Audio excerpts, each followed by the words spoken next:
Okay, I've received loads of comments recently about asking me what gear I'm using and all that kind of stuff. So today I'm going to put that all into one big video and hopefully answer all your questions. This video is going to be more gear based, but I am going to go into a little bit of detail about what plugins I use in my DAW of choice, which is Logic. I should also say that I'm not endorsed by any of the brands that I talk about in this video, so these are all my truthful opinions and I'm not being paid to say anything. I'm going to link all the brands down below in the description, so if you like any of the products I talk about, then I definitely recommend you go check them out there. When it comes to the guitar sound that you hear and my guitar tone, there's three main parts to it: the pedals, the guitar, and the plugins. When it comes to recording, you don't actually hear the amp that I use. I use a Sub-Zero amp that I got from Gear for Music, but what you do hear is the DI from my Line 6 PodGo. The Line 6 PodGo is basically a smaller version of the Line 6 Helix, which is a very commonly used pedal within the music industry, especially at that professional level. The PodGo has all the same sounds as a Helix, it's just slightly smaller and has slightly less buttons, which makes it a lot more portable. Although I have customized some of the presets that came with it, most of what you hear is from the factory default because I think they're all really good. I use this piece of gear for recording, but also when playing live. Because of how small it is, it's super easy to transport everywhere and I can just put it in a backpack. Also, it has a built-in interface, so everything that you hear is DI straight from the pedal into my laptop via a USB socket. It's a super versatile piece of gear and I really recommend it to anyone looking at getting a pedal but maybe doesn't want to spend the top price range on it. If you're interested in a more in-depth review of the pedal, I've linked 2 videos that do that really well, so I definitely recommend giving them a look. The guitar that I use in most of my videos is my Sterling by Music Man JP150 FM Teal. It's got a roasted maple neck and fretboard, a 12 decibel boost on the volume control, and a modern tremolo system, also known as a whammy bar.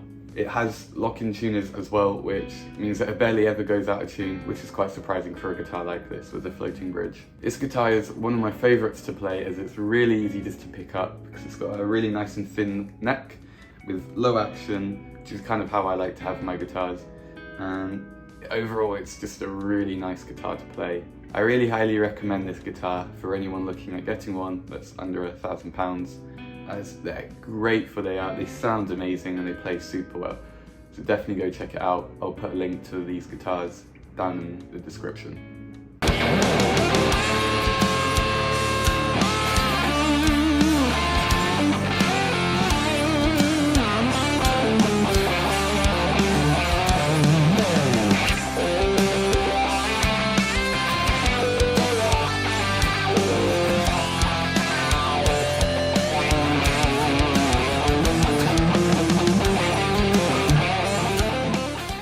And this is the other guitar that I have. This is my Gibson Les Paul EBGH. This has a mahogany neck with an ebony fretboard, 2 humbuckers, the 490R and the 498T, and gold-plated hardware.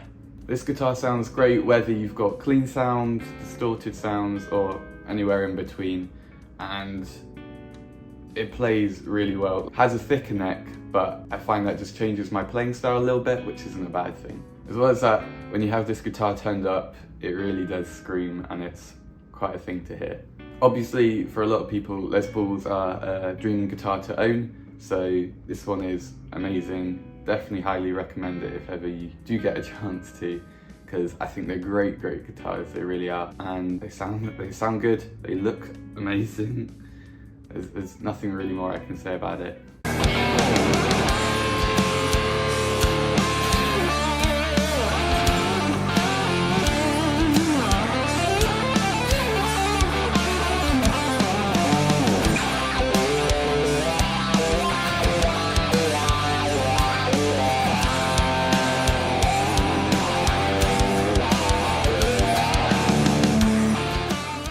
I kind of mentioned it earlier, the guitars have different necks, they play slightly different in different shapes obviously, so I find that my playing style normally was slightly slower on this and slightly more shreddy on the Music Man. So if you're interested in either guitar, I definitely recommend testing them and seeing which playstyle fits you more.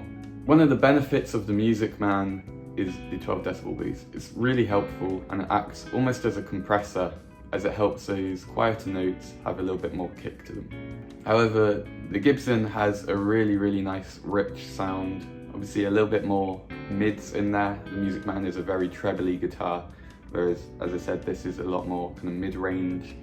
So you get a really nice kind of rich sound in your solos, rhythm playing, whatever it is. So two very different guitars. There's a reason I changed between them for videos, as normally one's better for a song than the other one. Again, I'll put reviews, videos in the description below of both guitars in case you're interested in either of them. When it comes to the plugins that I use, I really don't do too much. The PodGo does most of it for me, so all I really do is put a little bit more reverb on, tiny bit of compression, and that's really it. When I first bought Logic, it came with something called Alchemy, which is a group of plugins.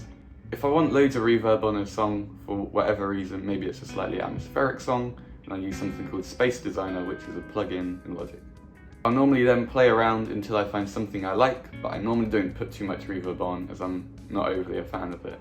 With this being said though, I do also have a reverb on my PodGo, so sometimes I stack them depending on what kind of sound I want.